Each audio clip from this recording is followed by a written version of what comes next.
दोस्तों, बिहार में विधानसभा चुनाव के बीच में जो रणनीति है और जो सियासी साजिशें चल रही हैं, उसको समझना थोड़ा-सा ज़रूरी है। जो 2 गठबंधन है, एक तरफ इंडिया गठबंधन और एक तरफ एनडीए गठबंधन और तीसरे मोर्चा पर है जन स्वराज की पार्टी।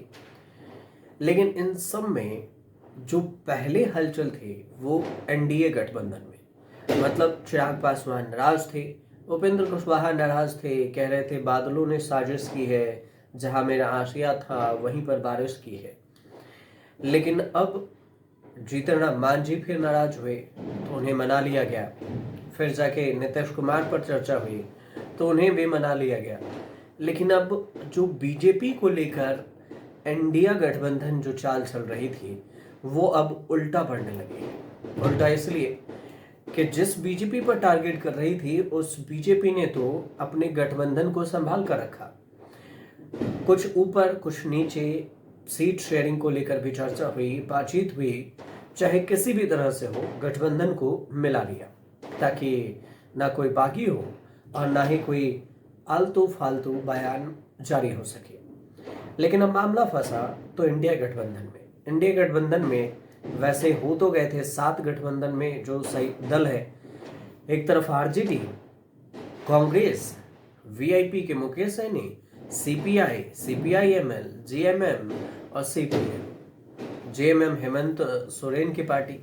अब अचानक से पता चला कि इधर इंडिया में जो कांग्रेस और आरजेडी के बीच में बात नहीं बनी। मुकेश सैनी अलग नाराज हो गए। उन्होंने डिमांड रख दी कि हम डिप्टी सीएम ही बनेंगे और हमें सीट चाहिए ज़्यादा। अब तीसरे मोर्चा पर पेच फंसा फिर तो सीपीआई को लेकर। सीपीआईएम ने अपने तरफ से 18 उम्मीदवारों की लिस्ट पहले ही जारी कर दी। लेकिन अब जो खेल शुरू हुआ है उसमें हेमंत सोरेन जो जीएमएम थे, वो गठबंधन से आउट हो गए। पहले तो वो गठबंधन से नाता तोड़ा और उसके बाद अब चुनाव से ही नाता तोड़ लिया। मतलब अब चुनाव ही नहीं लड़ेगी जीएमएम। झारखंड की पार्टी बिहार में चुनाव लड़ने उतरी थी, 6 सीटों पर उम्मीदवार उतारे थे। लेकिन अचानक से पता चला कि अब कह रही है कि हम चुनाव नहीं लड़ेंगे। अब क्यों नहीं लड़ेंगे, इसमें रणनीति क्या है, या साजिशें हैं, या फिर आपसी सुलह है, इस पर कोई चर्चा नहीं हुई। लेकिन इस बीच में अब जो बचा आरजेडी और कांग्रेस, न कांग्रेस पीछे हटने को तैयार है और न ही आरजेडी पीछे हटने को तैयार। दोनों सीट बंटवारे पर अपने अपने जीत पर अड़े हुए हैं। उम्मीदवार के नामों का ऐलान हो रहा है। कई सीटों पर 8 से 9 सीटों पर फ्रेंडली फाइट कहे या आमने सामने कैंडिडेट कहे उतार दिया गया। और अब आरजेडी ने 143 सीटों पर उम्मीदवार उतार दिए हैं। 143 सीटों की लिस्ट जारी कर दी है। तो अब बचा 100 सीट। अब 100 सीट में से सोचिए कि सीपीआई को कितनी मिली होगी, वीआईपी को कितनी दी गई होगी, सीपीआईएम को कितनी दी होगी। तो इन सब में से 100 में से बोला गया कि आप सब ले लो। 143 सीटों पर आरजेडी अकेले मैदान में उतर गए, जबकि इतने सीटों पर आरजेडी कभी नहीं उतरी थी, लेकिन इस बार अकेले उतरी है। इसका लिस्ट भी जारी कर दिया गया है। तो यहीं पर देखा जाए तो गठबंधन के अंदर जो दरार है वो साफ साफ जाहिर होने लगा है। इसमें कोई कोताही नहीं है। और ये इंडिया गठबंधन में कहे तो आज ये कहना पड़ रहा है कि इंडिया गठबंधन की एक रणनीति हो गई है कि गठबंधन चुनाव से पहले तो गठबंधन नजर आती है, लेकिन चुनाव के एंड मौके पर बिखरता चला जाता है। वो चाहे 2 सीट आगे पीछे कोई लेने को तैयार नहीं होता। ऐसा ही हुआ था गठबंधन को लेकर महाराष्ट्र में, हरियाणा में आम आदमी पार्टी से, महाराष्ट्र में समाजवादी पार्टी से, वहाँ भी कलह हुई थी, उसके बाद बात बनी थी। और ऐसा ही हुआ दिल्ली में, जो आम आदमी पार्टी से गठबंधन नहीं हो सकी, अकेले चुनाव लड़े।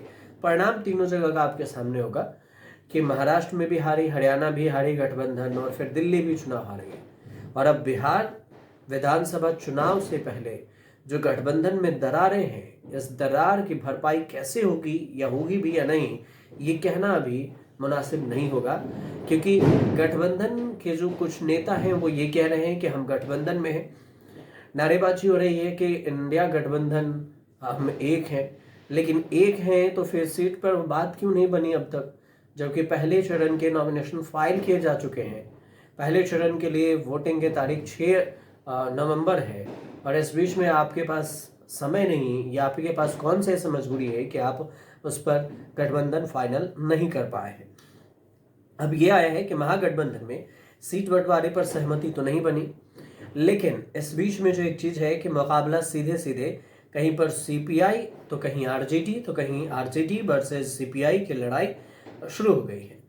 अब देखिए वैशाली सीट पर कुछ जो सीट है उसको लेकर मैं आपको एक बार फिर से बता देता हूँ। आरजेडी बनाम कांग्रेस की जो टक्कर है वो वैशाली में हो गई है। वैशाली में उप अजय कुशवाहा है कांग्रेस से और संजीव कुमार है आरजेडी से, ये दोनों आमने सामने हो गए।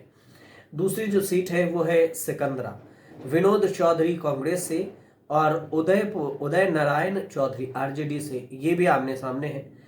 तीसरी सीट है कहलगांव, प्रवीण कुशवाहा कांग्रेस से और रजनीश आनंद है आरजेडी से, आमने सामने। सुल्तानगंज में लल्लन यादव हैं कांग्रेस से और इधर चंदन सिन्हा है आरजेडी से।